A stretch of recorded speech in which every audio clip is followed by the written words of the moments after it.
चलिए अब बात उस चीज़ की जिसकी बात करने का मन कम करता है। लगता है कि अब ना बात करें, बहुत बात हो गई। बात है कोरोना की, लेकिन कोरोना है कि वापस अचानक अपनी रफ्तार का गियर बदल कर वापस आ गया है। एक दिन में देश में 40% ज़्यादा केस आए हैं। आखिर अचानक कोरोना की रफ्तार बढ़ने का क्या मतलब है और ये वायरस इस बार कितना खतरनाक है? साथ ही कोरोना को कंट्रोल करने के लिए क्या क्या प्लान तैयार किए जाने चाहिए? इन तमाम सवालों पर करेंगे कोविड वैक्सीन कमेटी के मेंबर डॉक्टर समीर भाटी से चर्चा, लेकिन पहले रिपोर्ट देखते हैं। कोरोना की डरावनी रफ्तार, 4 महीने बाद रिकॉर्ड तोड़ केस, 24 घंटे में 40% का उछाल, हॉटस्पॉट बनने के कगार पर महाराष्ट्र। क्या चौथी लहर की आहट है?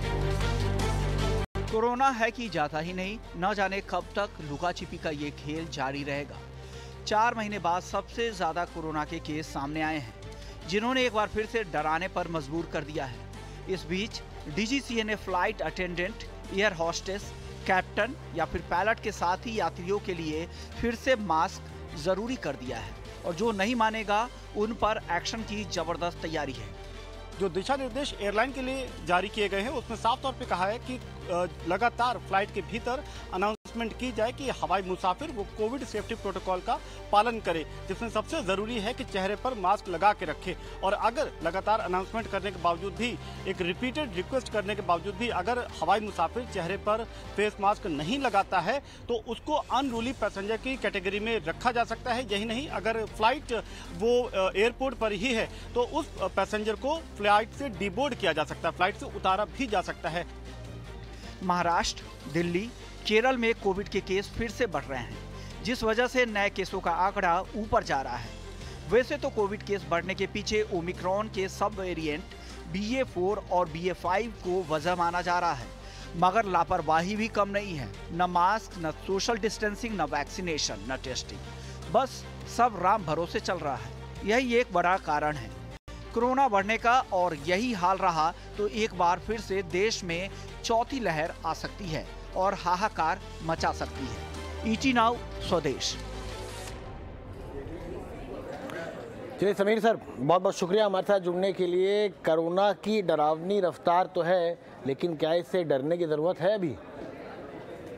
बिल्कुल, देखिए यहाँ पे एक समझने वाली बात है जो बिल्कुल एक की पॉइंट है कि अभी हम नंबर्स को देख रहे हैं कि कितने नंबर्स आ रहे हैं, कितने केसेस बढ़ रहे हैं। तो फिलहाल अगर हम बात करें तो नंबर्स यहाँ पर बहुत ज्यादा कंसर्न वाली बात नहीं है, क्योंकि हमने देखा कि जनवरी के अंदर भी जो हमारे केसेस बढ़े थे, जो थर्ड वेव का कारण था वो ओमिक्रॉन वेरिएंट था, और अभी भी ओमिक्रॉन के सब वेरिएंट, सब लीनिएजेस, उसी के जो दूसरे प्रकार है वो कंटेजियस है, बट उसमें कोई गंभीरता नहीं है। जैसा अभी हमने कोई भी देखा नहीं है, केसेस बढ़े पर हॉस्पिटलाइजेशन में राइज नहीं हुआ, बीमारी की गंभीरता में राइज नहीं हुआ।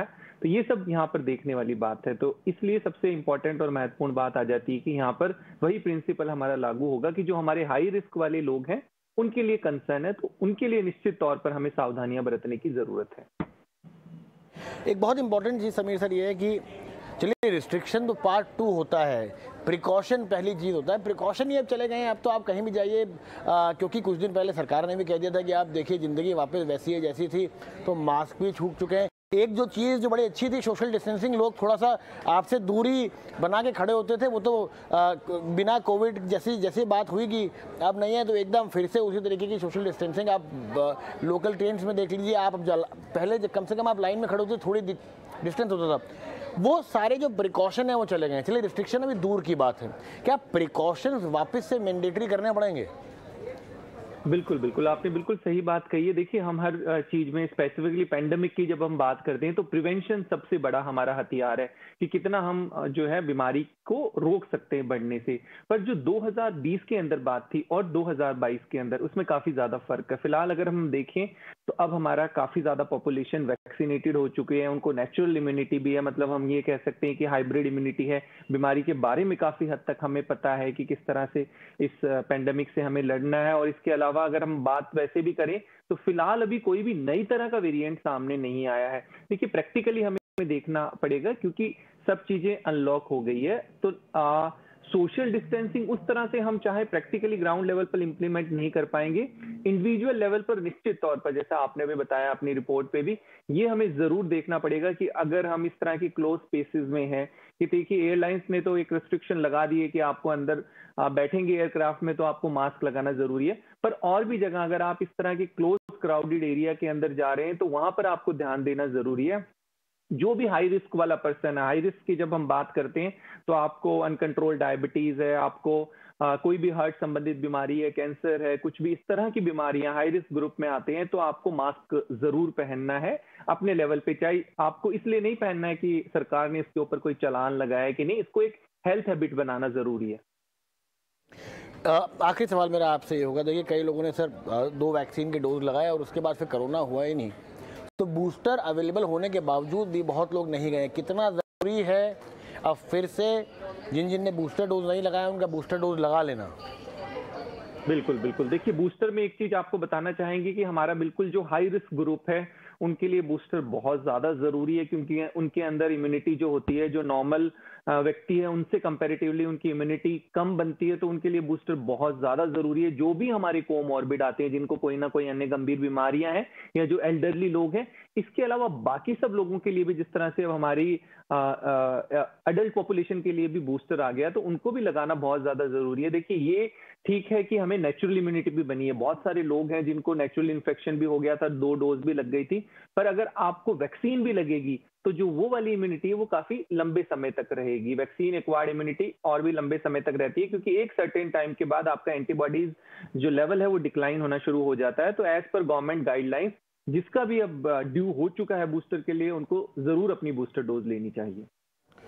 बहुत बहुत शुक्रिया समीर सर हमारे साथ जुड़ने के लिए और हमें ये जानकारी और देने के लिए। तो देखिए मास्क से दूरी अभी इतनी जल्दी ना बनाएं, सोशल डिस्टेंसिंग रखें, और सबसे ज़रूरी बात, बूस्टर नहीं लगवाया है तो दौड़ के जाएं और बूस्टर लगवाएं, क्योंकि अंत में वैक्सीन ही बचाएगा जान। और हम नहीं चाहते कि कोई और ऐसी वेव आ जाए आगे आने वाले समय में। स्वदेश विशेष में समय ख़त्म हो चुका है, लेकिन आप देखते रहिए 18 स्वदेश। कल फिर लौटेंगे और अपना और अपनों का ख्याल रखना ही।